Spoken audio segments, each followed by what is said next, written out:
नमस्कार, स्वागत है आप सभी का। मैं हूं आपके साथ सपना। शुरुआत करते हैं बुलेटिन के। उत्तर प्रदेश के मुख्यमंत्री योगी आदित्यनाथ ने गौतम बुद्ध नगर जिले में बनने वाले नोएडा अंतर्राष्ट्रीय हवाई अड्डे की जगह का निरीक्षण किया। अधिकारियों ने बताया कि इस हवाई अड्डे के जल्द ही चालू होने की उम्मीद है। जिले के वरिष्ठ अधिकारियों और हवाई अड्डा प्राधिकरणों के साथ समीक्षा बैठक करने से पहले आदित्यनाथ ने जेवर में स्थलीय निरीक्षण किया। अधिकारियों ने बताया कि बैठक में परियोजना की प्रगति और इसके आगामी उद्घाटन की तैयारियों पर चर्चा हुई। मुख्यमंत्री कार्यालय ने एक्स पर किए गए एक पोस्ट में कहा कि आदित्यनाथ ने संबंधित अधिकारियों को जरूरी निर्देश जारी किए। अधिकारियों के अनुसार नोएडा अंतर्राष्ट्रीय हवाई अड्डे के सीईओ क्रिस्टोफ स्ट्रेलमैन और सीईओ किरण जैन ने परियोजना से जुड़ी नवीनतम जानकारी प्रस्तुत की।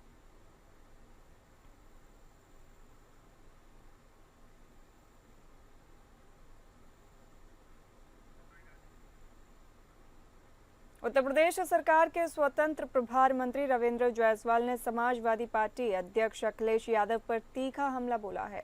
गाजीपुर में आयोजित एक प्रेस वार्ता में जायसवाल ने अखिलेश को अंग्रेजों और अमेरिका का एजेंट करार देते हुए आरोप लगाया कि वो जातिगत जनगणना की बात कर देश को बांटने की कोशिश कर रहे हैं।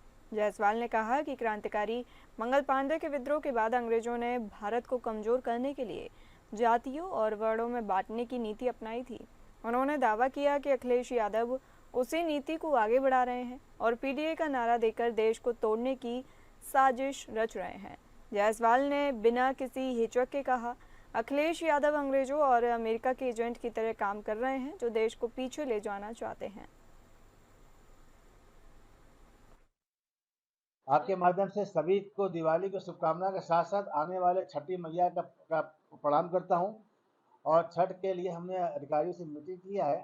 सभी घाटों पर साफ सफाई प्रॉपर हो जाना चाहिए, ये हमको बात किया। और छठ पर कोई दिक्कत न होने पावे ये हमको बताया गया। जिलाधिकारी को बैठक हम करके भी आ रहे हैं। और यह हमारा लोक पर्व है। यह सरकार तो समर्पित है सनातन के परंपराओं की, तो सनातन परंपराओं के लिए सरकार समर्पित है। और हर पर्व हम बढ़िया सा साफ सफाई के माध्यम से करते हैं। शाहजहांपुर में सरदार पटेल की 150वीं जयंती के अवसर पर वित्त एवं संसदीय कार्य मंत्री सुरेश खन्ना ने कलेक्ट्रेट सभागार में एक प्रेस वार्ता का आयोजन किया। इस दौरान उन्होंने आगामी 31 अक्टूबर से 25 नवंबर तक आयोजित होने वाली पदयात्राओं अन्य गतिविधियों पर विस्तार पूर्वक प्रकाश डाला। उन्होंने कहा कि इस पहल का उद्देश्य युवाओं में राष्ट्रीय गौरव जगाना, समाज के प्रति जिम्मेदारी बढ़ाना और एकता की भावना को मजबूत करना है। उन्होंने बताया कि यह कार्यक्रम प्रधानमंत्री के जन भागीदारी से राष्ट्र निर्माण के विजन से प्रेरित है। अभियान के अंतर्गत पदयात्राओं से पहले विभिन्न प्री इवेंट गतिविधियों जैसे निबंध प्रतियोगिता, वाद विवाद प्रतियोगिता, सोशल मीडिया रील प्रतियोगिता, प्रश्नोत्तरी, young leaders programme, Sardar Patel के जीवन पर संगोष्ठी, नुक्कड़ नाटक का आयोजन, युवाओं के बीच नशा मुक्त भारत शपथ, स्वदेशी मेलों का आयोजन, योग एवं हेल्थ शिविरों के साथ साथ क्षेत्र में स्वच्छता अभियान भी चलाए जाएंगे। पदयात्रा गुजरात के करमसद से स्टैच्यू ऑफ यूनिटी केवड़िया तक निकाली जाएगी।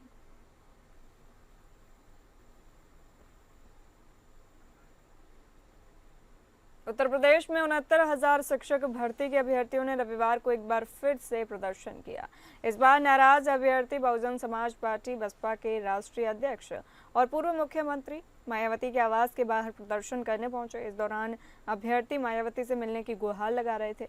69,000 शिक्षक भर्ती के अभ्यर्थी सुप्रीम कोर्ट में उत्तर प्रदेश सरकार द्वारा पैरवी न करने से आंदोलित हैं। अभ्यर्थी प्रतिदिन किसी न किसी नेता के आवास के समक्ष प्रदर्शन करते हैं। बसपा अध्यक्ष के आवास के सामने प्रदर्शन शुरू होते ही बड़ी संख्या में पुलिस फोर्स पहुंचे और उन्हें रोकने का प्रयास किया। अभ्यर्थियों ने यहां पर जोरदार नारेबाजी की। पुलिस ने अभ्यर्थियों को बस में बिठाकर इको गार्डन ले गई। अभ्यर्थियों का कहना है कि हाईकोर्ट का जो फैसला आया था, सरकार ने उसे जानबूझकर लटका दिया, जिससे ये मामला अब सुप्रीम कोर्ट में चला गया।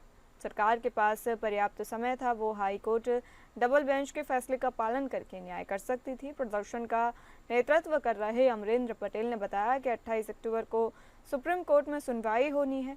हम सरकार से मांग करते हैं कि प्रदेश सरकार सुप्रीम कोर्ट में अधिवक्ता भेजे और हमारे पक्ष में सुनवाई कराकर हमें न्याय दिलाए।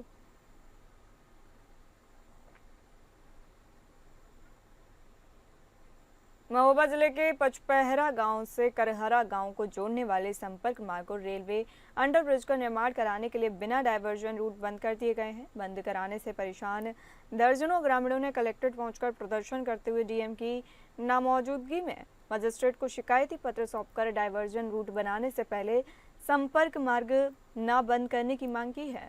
जिलाधिकारी को दिए शिकायती पत्र में ग्रामीणों ने बताया है कि रेलवे द्वारा जारी पत्र में बताया गया है कि आगामी 26 अक्टूबर को संपर्क मार्ग पूरी तरह बंद कर दिया जाएगा और डायवर्जन रूट बनाकर ग्रामीणों को निकलने की व्यवस्था की जाएगी। लेकिन अब तक डायवर्जन रूट का निर्माण नहीं कराया गया है, जबकि संपर्क मार्ग बंद करने का समय नजदीक आ गया है, जिससे परेशान ग्रामीणों ने डीएम को शिकायती पत्र देकर समस्या से निजात दिलाने की गुहार लगाई है। हमारे यहाँ जो एक रेलवे पुल ब्रिज बन रहा है, अंडर ब्रिज बन रहा है, और 426 और 427 में इन्होंने अधूरा काम छोड़ दिया और हमें आगमन के लिए कोई जगह नहीं है। हमें दूसरा कहीं से रोड बना दिया जाए और जब ये पूरा काम हो जाए तो फिर इस काम में लगाया जाए, 426 में काम लगाया जाए। समस्या ये है कि रेलवे संबंधित मामला है। रेलवे वाले अंडरब्रिज बना रहे हैं तो पचपहरा से निकलने के लिए उस साइड पटरी के जाने के लिए दो रास्ताएँ थी, एक 426 एक 427। तो इन्होंने 427 को पहले ही ब्लॉक कर दिया 2 साल पहले। उसमें कुल इनने अभी 30% काम किया है और इसके बाद 426 को भी ब्लॉक कर रहे हैं। अगर वो वाली रास्ता ब्लॉक हो जाएगी तो उस साइड के जो किसान है पचपहरा का आवागमन पूरा ठप हो जाएगा, ना कोई खेती किसानी कर पाएगा ना कुछ होगा। लखनऊ आगरा एक्सप्रेसवे पर गंभीर हादसा हो गया। दिल्ली से गोंडा जा रही एक डबल डेकर वातानुकूलित बस में भीषण आग लग गई, जिससे बस पूरी तरह जलकर राख हो गई। राहत की बात यह रही कि बस में सवार सभी 39 यात्री सुरक्षित बाहर निकाले गए। ये घटना सुबह करीब 5:45 की है। थाना काकोरी क्षेत्र के रेवरी टोल प्लाजा के पास हुई।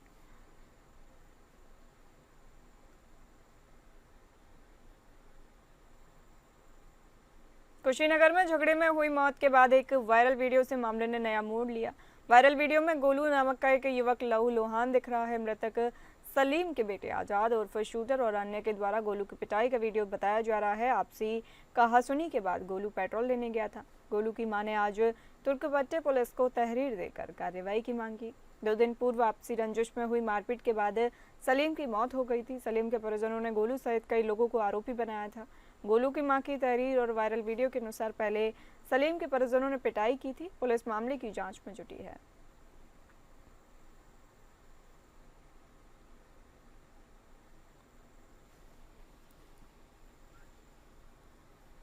पीलीभीत जिले के माधव टांडा कस्बे में सेवा हॉस्पिटल ने एक बार फिर स्वास्थ्य सेवाओं पर सवाल खड़े कर दिए। ग्राम खुर्रान निवासी देवकी को प्रसव पीड़ा होने पर परिजन अस्पताल ले गए। डॉक्टरों ने नॉर्मल डिलीवरी कराई, लेकिन डिलीवरी के तुरंत बाद देवकी को अत्यधिक ब्लीडिंग शुरू हो गई। आरोप है कि अस्पताल के अटेंडेंट्स ने बिना सीनियर डॉक्टर की मौजूदगी में इलाज किया, जिससे हालात बिगड़ते चले गए। डॉक्टरों ने देवकी को जिला अस्पताल पीलीभीत रेफर करने का फैसला किया, लेकिन रास्ते में ही उसने दम तोड़ दिया। परिजनों का रो रो कर बुरा हाल है। देवकी 2 बेटियों की मां थी और नवजात बेटा जिंदा है, लेकिन मां की मौत से परिवार सदमे में है। उन्होंने अस्पताल पर लापरवाही का गंभीर आरोप लगाया। कहा कि ब्लीडिंग रोकने के लिए तुरंत ब्लड ट्रांसफ्यूजन या सर्जरी की जरूरत थी, लेकिन समय पर कोई कदम नहीं उठाया गया। घटना की जानकारी मिलते ही सीएमओ डॉक्टर AK श्रीवास्तव के निर्देश पर अपर मुख्य चिकित्सा अधिकारी डॉक्टर संजय कुमार ने अस्पताल का निरीक्षण किया। उन्होंने सेवा हॉस्पिटल को तत्काल सीज करने का आदेश दिया और संचालक को नोटिस जारी कर 48 घंटे में पूरा स्पष्टीकरण मांगा। डिलीवरी करानी थी वहीं पहले हम सरकारी अस्पताल में ले गए, फिर इधर आए। आशा वर्कर ने बोला, दाई ने बोला कि उधर चलो, उधर सही होगा, बच्चा लेना है। तो हम घबरा गए तो इधर ही ले आए। फिर इधर 3:30 बजे हो गया वो जन्म लड़की का। फिर इसके कहना खून नहीं बंद हुआ, तो फिर उनने बोला कि जो कुछ हम करते हैं वो करने दो, तुम्हें कोई मतलब नहीं। तो भीतर गई, भीतर कहना गिर गई चिकन आके, फिर इसका ऑक्सीजन लगा दिया। वो फिर एकदम यहाँ हटा ली इनने कि पीलीभीत ले जाओ माँ में अग्रवाल के में, तो यहीं ख़त्म हो गई। इनने ज़बरदस्ती लाद दी गाड़ी में। हाँ बस। लखनऊ में हजरतगंज के डीएम कंपाउंड में 38 वर्षीय युवक का शव खून से लथपथ बीआरवी कार में मिला। युवक के शव को देखकर ऐसा लग रहा जैसे खुद से गोली मारे जाने की संभावना जताई जा रही है। हालांकि इस बात की पुष्टि नहीं हुई है। युवक का नाम ईशान गर्ग बताया जा रहा है। ईशान गर्ग राजस्वीपुरम का रहने वाला बताया जा रहा है। पुलिस ने बॉडी को कार से निकाला। मृतक की लाइसेंसी रिवॉल्वर भी कार में मिली। पुलिस ने शव को पोस्टमार्टम के लिए भेज दिया।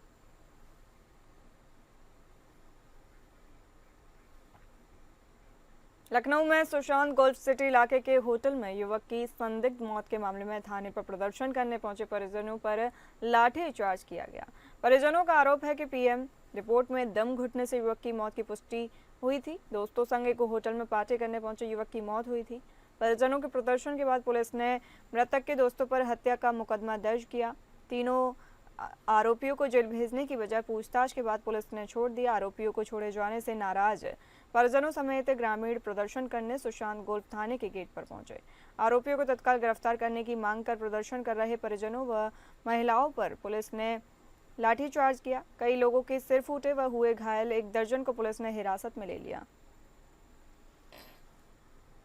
तो जो केस किया था उसको छोड़ दिया गया है। हम लोग धारा धरने के लिए आए हैं तो पीट के मारा है। सब लोग का 10-12 लोग का बंद कर दिया है। खोपड़ी फोड़ रहा है। सब लोग का अंदर किया है। किसने सर फोड़ दिए? पुलिस वालों ने सर। पुलिस वाले ने लेडीज का मारा, पुलिस भी मारा, लाठी डंडा से ईंटा से जो पाया वो मारा। बड़ी दूर लुलु मॉल तक पकड़ के गाड़ी से ले गए थे। बंद कर दिया था। जिसको पा गया उसको बंद कर दिया। अच्छा, तो क्या उसमें मुकदमा सर लिख गया था ना? उसमें मुकदमा लिख लिया था, मगर जो केस किया था उसको रात में छोड़ दिया गया है। जेल नहीं भेजा गया है। अच्छा। खबर सोनभद्र से है। जादू टोना के शक में 2 युवकों के पिटाई का वीडियो वायरल हुआ। हरकत में आई पुलिस तहरीर और वायरल वीडियो के आधार पर केस दर्ज कर आरोपियों की गिरफ्तारी में जुटी है। 21वीं सदी के देश में जहां विज्ञान और तकनीक की बातें होती हैं, वहीं आज भी कुछ जगहों पर लोग अंधविश्वास की गहरी खाई में फंसे हैं। यूपी के सोनभद्र जिले से एक दिल दहला देने वाला मामला सामने आया, जहां जादू टोने के शक में 2 युवकों को न केवल बांधकर लाया गया बल्कि बेरहमी से पीटा भी गया। घटना का वीडियो अब सोशल मीडिया पर वायरल हुआ है।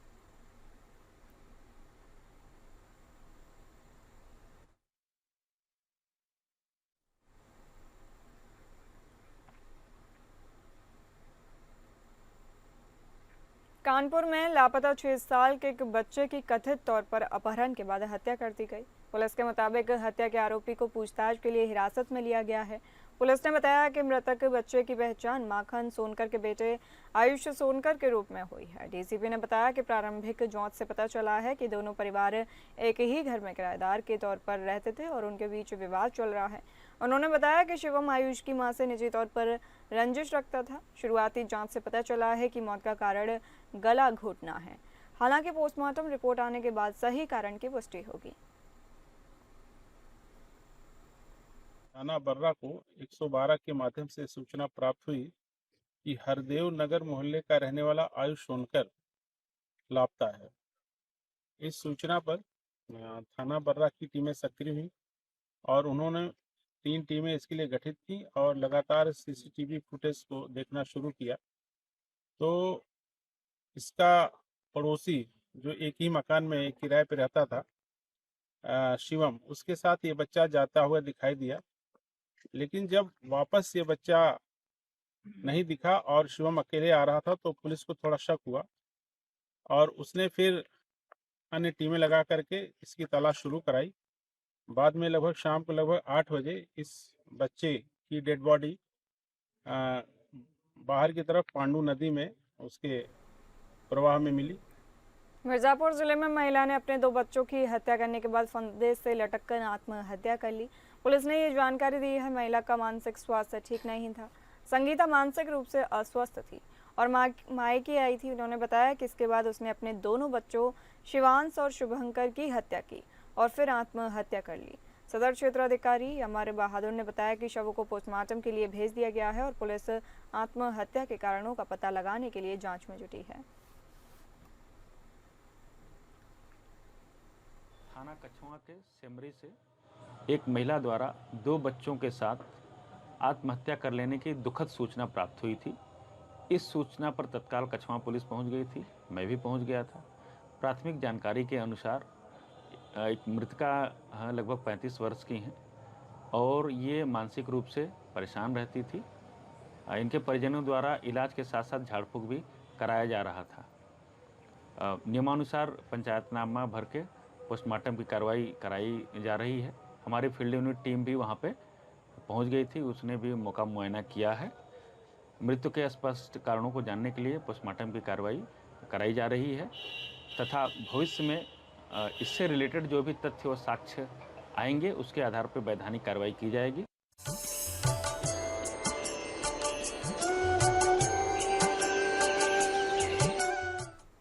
छठ पूजा को लेकर जहां पूरे देश में उत्साह का माहौल है, तो वहीं छठ के व्रत करने वाली महिलाएं अपने घाटों पर पहुंचकर गीत के साथ अपनी पूजा की शुरुआत की। ये पूजा देवरिया जिले के मनोकामना पूर्ण हनुमान मंदिर के परिसर पर बने घाट की है, जिसको भव्य रूप देने के लिए प्रशासन पूरी तरह साफ सफाई के साथ प्रकाश की व्यवस्था के साथ तैयार दिख रहा है। वहीं इस पूजा को लेकर महिलाओं में काफ़ी उत्साह भी देखा जा रहा है। तो वहीं एपीएन न्यूज़ चैनल पर महिलाओं ने गीत गाए और पूजा की पूरी विधि विधान के साथ बताई। महिलाओं के समूह ने छठ पूजा के विधि विधान के साथ इसके महत्व पर प्रकाश डाला। इस समय हम मनोकामना पूर्ण हनुमान मंदिर पर मौजूद हैं, जहां पे आप देख सकते हैं कि छठ घाट को लेकर काफ़ी जोरों शोरों से तैयारियां पूर्ण कर ली गई है और अब अंतिम रूप दे दिया गया है। इस समय हम देवरिया जनपद के हनुमान मंदिर पे ही मौजूद हैं, जहां पे आप देख सकते हैं कि वेदियों को रंग बिरंगों से सजा दिया गया है। काफ़ी सज धज के वेदियाँ तैयार हो चुकी हैं। कुछ ही घंटे बाद यहाँ पे व्रती महिलाएँ पहुँचेंगी और यहाँ पे छठ की पूजा करेंगी। हमारे साथ कुछ महिलाएं हैं, इनसे भी बात करते हैं कि छठ पूजा को लेकर किस तरह की तैयारियां की गई है। छठ पर्व को लेकर के सभी महिलाओं में बहुत खुशहाली है और जोरों शोरों से 10 दिन पहले से मार्केटिंग हो रहा है, फल वल सब खरीदा जा रहा है और व्रत की पूरी धूमधाम से तैयारी हो रही है। मेरा पुत्र हुआ, हालांकि ये व्रत पुत्र के लिए ही है, सूर्य का उपासना है। मेरा जो बड़ा बेटा हुआ तब से मैं व्रते रह रही हूँ। कुछ और महिलाएं हैं, इनसे भी जानते हैं कि क्या छठ व्रत को लेकर क्या कहेंगे। छठ व्रत लेकर के हम ये कहेंगे कि छठ व्रत बहुत अच्छा त्यौहार है और जो हम लोग के मन में श्रद्धा रहती है, जिसको पुत्र नहीं होता है, छठ मैया पुत्र देती हैं, धन धान हर तरह से परिपूर्ण करती है। हम लोग पूरे देशवासियों के लिए ये छठ व्रत करते हैं कि सारे देशवासियों खुशहाल रहें।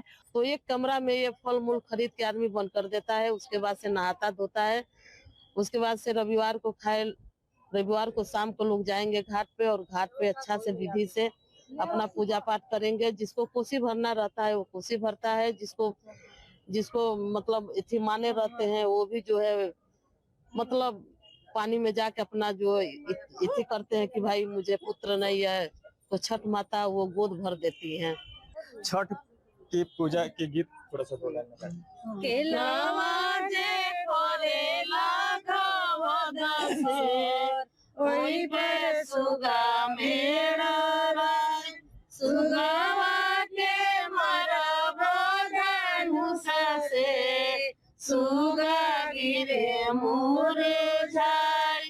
ये व्रती महिलाएं हैं जो छठ की गीत गाई हैं। काफी हर्षोल्लास के साथ ही इनको देखा जा रहा है कि एपीएन न्यूज अमित राजपाल देवरिया। छठ महापर्व को नहाए खाए के साथ शुरू हो गया। जैसे ही सूरज की पहली किरणें संगम तट पर बिखरी, व्रतियों ने स्नान कर सूर्यदेव की आराधना की और सात्विक भोजन ग्रहण कर व्रत का आरंभ किया। छठ महापर्व का दूसरा दिन खरना पूजा है। आज के दिन मिट्टी के चूल्हे पर प्रसाद बनाया जाता है। इस प्रसाद से शाम के समय देवी देवताओं और छठी मैया को भोग लगाने के बाद प्रसाद ग्रहण किया जाता है। छठ पूजा पर श्रद्धालु कई प्रकार के उपाय करते हैं। छठ पूजा के दूसरे दिन खरना पूजा पर इन उपायों को कर परिवार में सुख, संतान की सेहत, दाम्पत्य जीवन में खुशियां आदि का आशीर्वाद प्राप्त होता है।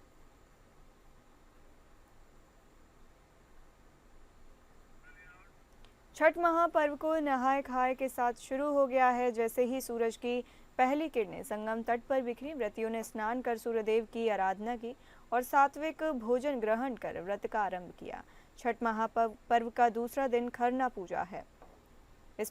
इस पर प्रसाद बनाया जाता है मिट्टी के चूल्हे पर। इस प्रसाद से शाम के समय देवी देवताओं और छठी मैया को भोग लगाने के बाद प्रसाद ग्रहण किया जाता है। छठ पूजा पर श्रद्धालु कई प्रकार के उपाय करते हैं। आप भी छठ पूजा के दूसरे दिन खरना पूजा कर इन उपायों को कर परिवार में सुख, संतान की सेहत, दाम्पत्य जीवन में खुशियां आदि का आशीर्वाद प्राप्त कर सकते हैं।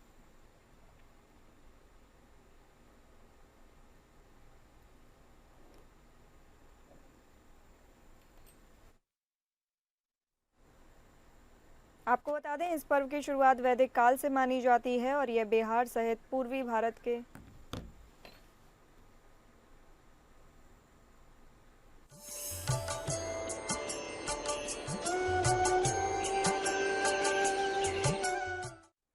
फिलहाल इस बुलेटिन में इतना ही। नमस्कार।